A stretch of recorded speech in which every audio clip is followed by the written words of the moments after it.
Well, it looks like my Betta SE is finally dead. If you have a Betta SE or a Betta SE Plus and yours isn't working for whatever reason, stay with me in this video. I'm going to troubleshoot it with you and show you all the possible reasons that could be wrong with it. And chances are it's definitely not as hard as you think it is. Let me show you how to do it. Let's get at it. Hey guys, welcome back to the channel. If it's your first time here, welcome. And to all my longtime subscribers, welcome back. Guys, I've had my Betta SE for the past few months and unfortunately it stopped working. Now, I know you guys are probably searching the internet trying to find out what's wrong with yours, and fortunately for you, you have me, and I'm going to talk to you guys about what the possible problems could be and all the solutions there are that you can use to fix these things. The good thing is most of them are going to be super easy. It's going to take you 5 minutes or less to diagnose, and once you figure that out, another 5 or 10 minutes and you should be able to fix this thing and get it back up and running. Now, before we jump into the video, I want to get a couple of things out of the way. I'm not sponsored by this company. I had purchased this on my own and it stopped working, so I decided to go ahead and make a video to show you guys how to fix it. Secondly, everything that I use here, I'll leave links in the description for all the tools and stuff that I use, and as usual, timestamps will be below. So if you want to jump to a certain section that pertains to you, it's down below. You guys can find it. With all of that out of the way, now let's jump into the video and let me show you guys how you guys can fix your Betta SE. All right, so first things first, you want to go ahead and make sure that your Betta SE or SE Plus is fully charged, or at least has some charge.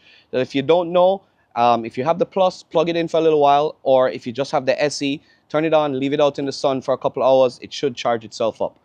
Once it's charged, you want to check to see what the possible problems are. Contrary to popular belief, this thing actually has 3 motors, 2 of which are here in the propellers, and the other is driving the impeller in here, but I'll get to that in a second. First things first, you want to go ahead and test your propellers. They should spin freely like this.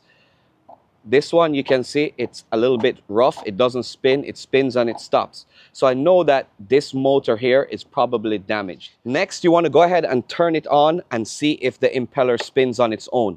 And it should spin and spin continuously. As you can see in my case, it's running fine and it should be good to go. Now, if yours isn't running, then you know that you might have a problem with your impeller. Now we can go ahead and turn this thing back off.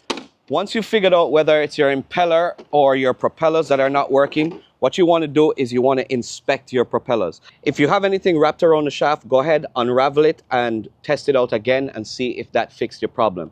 That's problem number 1. A lot of times that will work. You just have something binding up your shaft or binding up one of the propellers, and all it really needed was for you to loosen it up and you should be good to go. Next up, we want to go ahead and remove our propellers.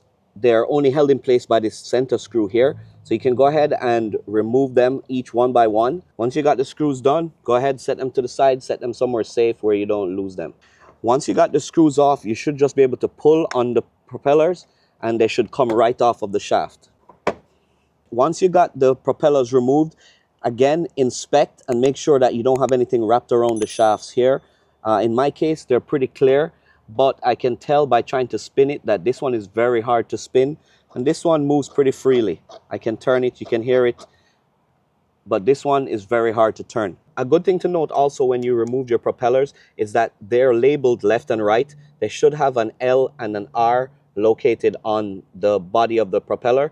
So when you're putting it on, make sure that the R goes on the right side and the L goes on the left side.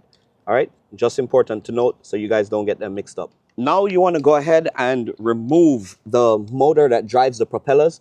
The cool thing is they're just threaded in. All you really need to do is turn this piece here. And in order to remove it, you just clamp on to the motor itself, give it a little twist like that, and it should snap free.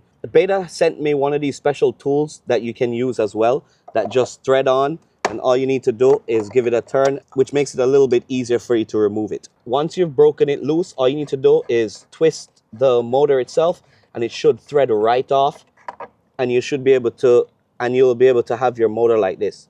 Now you can inspect it, and what I would suggest is if you have some silicone spray, like WD-40 silicone lubricant, you can give it a little spray it inside here as well, see if it will free up your motor, and then go ahead, reinstall it and test it out. If that doesn't work, it means that your motor is damaged. If you reach out to Betta, all you need to do is fill out a warranty form on their website. If you fill out the warranty, they'll send you a package like this which will include brand new motors and brand new propellers for you guys to reinstall. They'll also include the tool as well to make the installation super easy. In my case, I'm going to remove both motors and replace both of them since they sent me 2 brand new motors, just so that I can start from scratch and start with fresh new installs. Now I'm going to save this one because I know this one seems to be working pretty well. So I'm going to hold on to it and keep it as a spare just in case for the future that I may need to replace another motor down the road. And to reinstall these things, it's pretty easy. You just go ahead, make sure there's nothing inside here. You can always clean it out with a rag or something, but mine is pretty clean. And if you want, again, you can spray it with some silicone lubricant.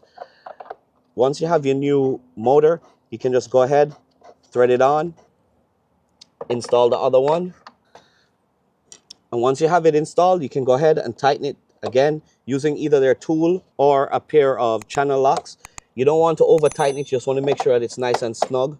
And as you can see, they're both spinning freely right now. And lastly, we can go ahead and install our propellers. As you can see, remember here, this one is marked with an R.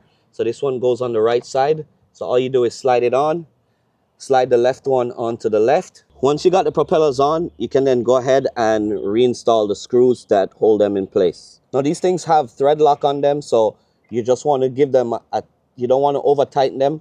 You just want to make sure that they're nice and snug. And they should spin freely, just like that. Repeat the process on the other propeller. And once you're done, you should have your propellers on tight, just like that, and they should be spinning freely. So if everything went well and you got everything installed, the only thing left to do now is just turn on your Betta SE and drop it in your pool. And looks like it's working. All right, so what does that tell you? Guys, repairing this thing is not as complicated as it can be, and you can repair it definitely by yourself. So let me go over everything again for you guys if your Betta SE isn't working. The first thing that you want to do is you want to go ahead and make sure that it's charged.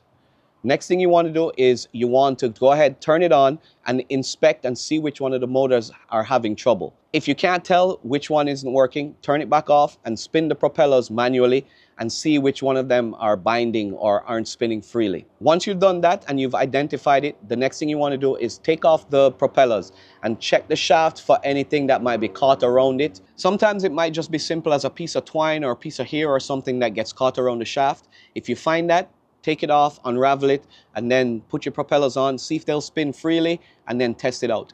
If it still doesn't work, what you want to do is you want to go ahead and take out your motors like I showed you, either using the tool if you have one or a pair of channel locks. Loosen them, unscrew them, pull them out and inspect them.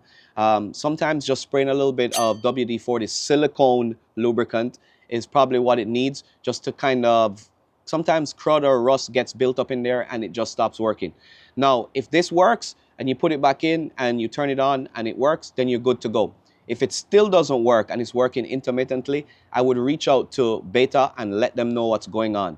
Chances are they're going to ask you if you've done all these things, and they're going to ask you for the serial number of your product. By the way, it's located near the filter basket. Just open it up and you look, you can find your serial number. Once you've given them all that information, as long as it's still under warranty, they'll send you the parts or they'll ask you to ship it to them. I would suggest having them send you the parts because it literally can take you 5 minutes to put it in. Once you have the new parts in, all you need to do, loosen some screws, put the new motors in, turn it back on, drop it inside your pool, and you're good to go again. Now listen, if this was helpful for you, or if you know somebody who has this issue, share this video with them.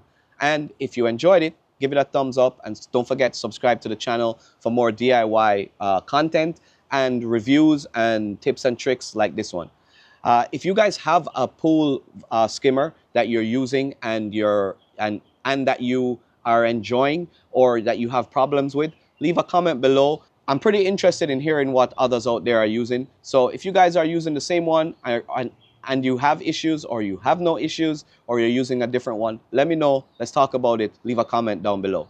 Once again, thank you guys so much for watching, and until next time, I'll catch you guys in the next video.